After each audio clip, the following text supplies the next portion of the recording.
normal for you, but that's not normal. No. What are you doing? Don't you dare! Don't you dare! First time you throw my drink. Get out of her face. Get away!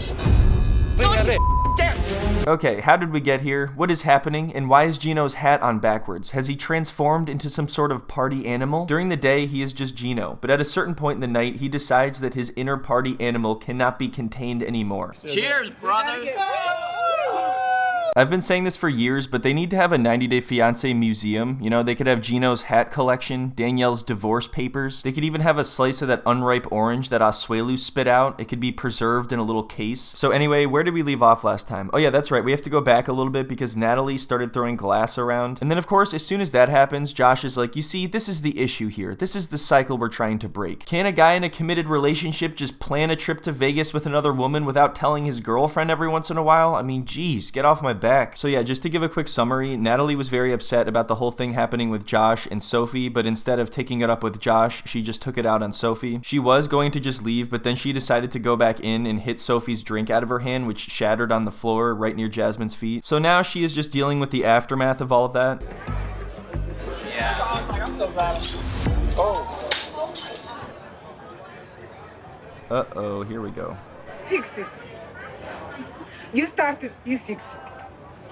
The thought of seeing a showdown between these two honestly terrifies me. I got goosebumps when Jasmine walked outside. So she's telling Jasmine to fix it because apparently Jasmine started this. I don't really remember when that happened. At this point, this is all very clearly just projection from Natalie. She does get a little bit upset with Josh, but most of her insults are towards Sophie. She seems to want to blame Sophie for stealing her man from her rather than her man for not being loyal, or anything for that matter. I mean, what does Josh even do? The guy is completely useless as a partner. Where's my car? Oh no, where's she going? Listen, you are not gonna play these games with me. And you're crazy, but don't mess up with me, Natalie. The fact that Jasmine is remaining calm and not yelling or screaming at Natalie is actually infinitely more terrifying. I love how she gave her a warning. She basically said, listen, Natalie, I know you're crazy, but I'm completely nuts. So I've lived with Gino for over a year. Do you know what that does to a person? You are gonna apologize right now, Natalie. You wanna meet with crazy? I'm crazier. Oh no. As soon as they see that look in her eye, they're like, all right, let's go, let's bounce. Gino knows this look all too well. I'm sure he's seen it way too many times. So the next day, Natalie finally directs her anger towards Josh, and we get this amazing moment. A friend who you invite randomly to Vegas? And you don't even know what happened. And made Just it you're whore. incredibly You're difficult. whore. Low class, low key whore. Okay. How could you say that to me, Sophie? We've been through so much together. I mean, Natalie, shit. I mean, I know your name's Natalie. We're in a relationship together. We've been seeing each other for 3 years. And you know what? I might even show you the direction of my house later. I got you a compass as a gift. It's metaphorical. I'm not thinking about Sophie at all. She's not on my mind. And we're not even going to Vegas together. We're going to Miami. So then Natalie's like, you know what, Josh? You're gross, and I don't like you. What are you talking about, Natalie? Do you not see how cool and charismatic I am? I'm wearing a gold chain. So, listen, I gotta go. Good luck with everybody. I hope that you apologize to everybody because they deserve it. Wait, you're just gonna leave? This is supposed to be couples working on their relationship. Where you going, Josh? Listen, Natalie, I've got some important but vague business things to take care of, so I'm gonna pop these sunglasses on and get going. And it sucks because I was like just about to propose to you, and then you threw that glass, and now I feel like I have to add a couple more years. Anyway, I'm gonna leave you to work on our relationship by yourself, so I guess I'll catch you later, sport. As much as I disagree with the way Natalie handles pretty much every situation, Josh is the worst. He sucks. Nobody could deal with this guy. Anyway, we've barely scraped the surface here. I'm gonna be covering 2 episodes in one video this time. Oh yeah, also random fun fact, it turns out Florian never even had an imagination as a child. So much toys, saying, I don't know. I never play pretend, to be honest with you. I never imagination myself, like, I never play with myself. I don't think Florian really has an inner child. In fact, I don't think Florian ever was a child. When they're about to do sandbox therapy with a bunch of toys and shovels and things, he looks genuinely confused, like he doesn't even understand the concept of playing with a toy. I don't need imagination. I have a bunch of kids, bunch of friends there, you know, and play outside. You don't need imagination. All right, I don't even know what to say to that. I'm getting way off track here. I can see that. Let's just get back to where we're supposed to be. I'm way behind as it is already. I have a lot of catching up to do, so we have to move along. Right there's a green, yeah, right there. Alright, never mind. I don't know if I can do this. So I guess this part is some kind of therapy where they're all rubbing syrup on each other, and when they get to a spot that they like, they're supposed to say green light. Of course, Gino wastes no time talking about feet. Now, I'm not sure if this therapy thing is really going to help any of these couples, but at the very least, we can all be traumatized from watching it. Green light. Red light? Okay. This is red light.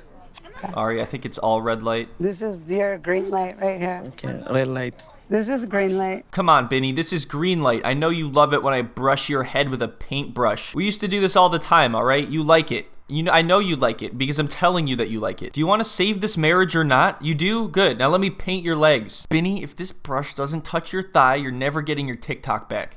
No red light. This is I know for you. It's green light. You're. Why don't you be honest? I don't know. I think he's being pretty honest. Bini, I know you love it. Come on, Bini. Bini, just let me rub some syrup on your face to save this marriage. Be honest about how enjoyable this is. Come on, this is enjoyable. Enjoy it. Bini, who's Charlie D'Amelio and why do you follow her? Why you forcing? I'm not. Maybe I'm I don't like it. Oh, you changed in the last 4 months? Why you forcing? I'm not forcing it. I'm just doing it even though you're saying you don't like it. All right, now sit still. Bini, think of the kids. All right, this is important. I'm not comfortable when she touch me. You made me feel uncomfy. Honestly, at this point, I think every further interaction that these two have is just making things worse. I'm not trying to necessarily stick up for Bini, but if he's saying that he doesn't like it, isn't it kind of weird for her to be like, you know you like it, and then just continue to paint his ear? Bini, think of the kids. How's that? You feel better now? You feel good? Anyway, I don't think I can cover the rest of this part because Gino and Jasmine start doing some truly unspeakable things, so we're just gonna move on. In this next part, they're doing some other therapeutic exercise that's supposed to open up communication or something, but in my opinion, it seems like they're just trying to get them all to argue. It's pretty simple. They just give a statement, and if people agree with it, they just go and stand by the board that says yes. If they disagree with it, they stand by the board that says no, and then if they aren't sure, they stand by the one that says maybe. And then, of course, right away, the host or the therapist or whoever this woman is like, who wants to bring a third person into their marriage? That's something that should help you right now. I can't think of a quicker way for all of you to repair your relationships than to get you all to argue about bringing a third person into your marriage on a reality show. A third person. Welcome to club. Look at Gino slowly sauntering over to the yes. So, we're gonna go to the maybes. Look at the couple under the maybe. Oh my god, Rob and Sophie are both under maybe. No way. My mind is blown. Oh, you mean the married couple that doesn't even live together and doesn't see each other and doesn't spend any time with one another? I don't understand. How is this supposed to help any of them? Isn't this just an admission that you've given up? Brandon, how do you feel about Julia being under the maybe sign? She doesn't even have sex with me, but she wants to have sex with someone else? Right, with a third person. I don't understand that. I don't really know what the story is with Brandon and Julia, but she doesn't really seem very happy with him. Brandon is upset that she went to the maybe, so he's like, all right, screw it. I'm going to the yes with Gino and Jasmine. How do you feel about that? And the host is like, wow, this is all going according to plan. I love how they make it seem like they're trying to help them, but in reality, it's like, hey, look, here's how badly you guys disagree on things. This is how horrible your relationship is. Now, what are you gonna do? You just gonna sit there and take it? So just take it. So next, Ari and Bini go off-roading in the desert, and they're actually having a good time for once, and Ari's like, why can't this always be our relationship? Why can't we always just be off-roading in the desert, having a good time? And then they have a picnic, and it's kind of nice for a little bit, but I think Bini is just enjoying the location and what they're doing more than the fact that he's spending time with her. I might be too overly pessimistic, but I think he's just not in love with her anymore, and it's not gonna work. This is probably the longest that we've spent together without fighting in a really long time. It feels great and strange and great and strange. It's like great and strange. I think maybe if we just don't talk about anything important ever and I don't touch him, things will be fine. This picnic is low-key saving our marriage right now. I think at this point, I can get him to forget about the TikTok. If our relationship could be like this all the time, I mean, we'd be golden.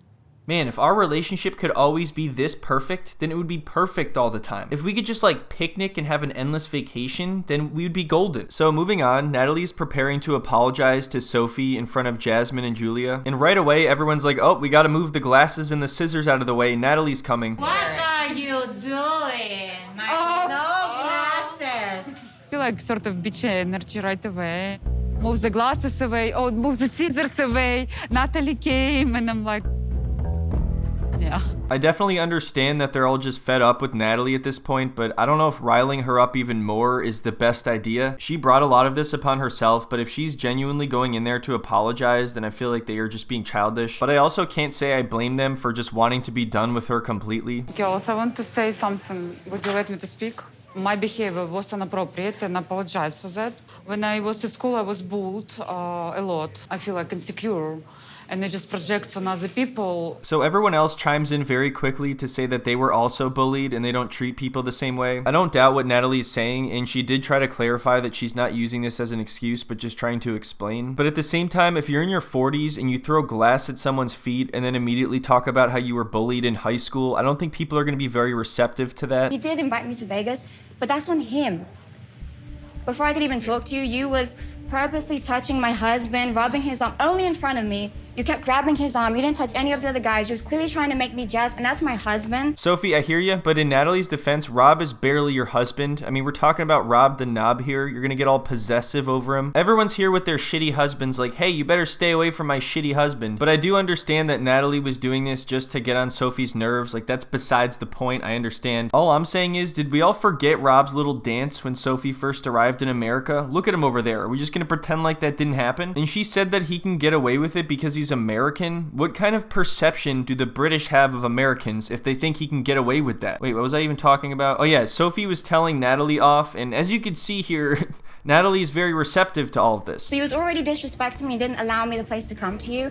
I don't know if your man, you know, came at me yes, inappropriately. He's my man, and you have yours. Yeah, and I'm not coming for your man. This I'm is here for not Rob. right I don't care about conversation anyone now. else. Natalie, come on. She always resorts back to the same thing. She's not hearing a word they're saying. Every time she hears the word man, she's like, I have my man, you have your man. First of all, nobody here has any man, and none of these men have any of them. She just got done talking about being bullied and all this projection and stuff, and it sounds like she was mildly self-aware, and then she immediately goes right back into this. Anyway, luckily they do get Natalie to look at the DMs between Sophie and Josh, and she finally does admit that Josh was the problem. But even still, that took an incredibly long time, and obviously this is not the end of Natalie this season. Anyway, next time we're gonna get to Gino's backwards hat and his partying antics. I was gonna cover 2 episodes in one video, but there's just too much. It's too much. Take my vow serious. And there's also a new 90-day season, and I'm way behind as it is, so if you'd like to watch me progressively lose my mind, you can follow along. Also, I just want to say thanks so much to everyone who signed up for my Patreon recently. I know a lot of people also joined as free members, so I'm gonna make sure that there's something for you guys as well. Anyway, yeah, I appreciate everyone for stopping by again. I hope you enjoyed the video, and I'll see you next time. I am a family-oriented person. I believe in marriage and take my vow serious. You made me so uncomfy. I married you because I loved you. And because here, you can take this too so you know how serious this is.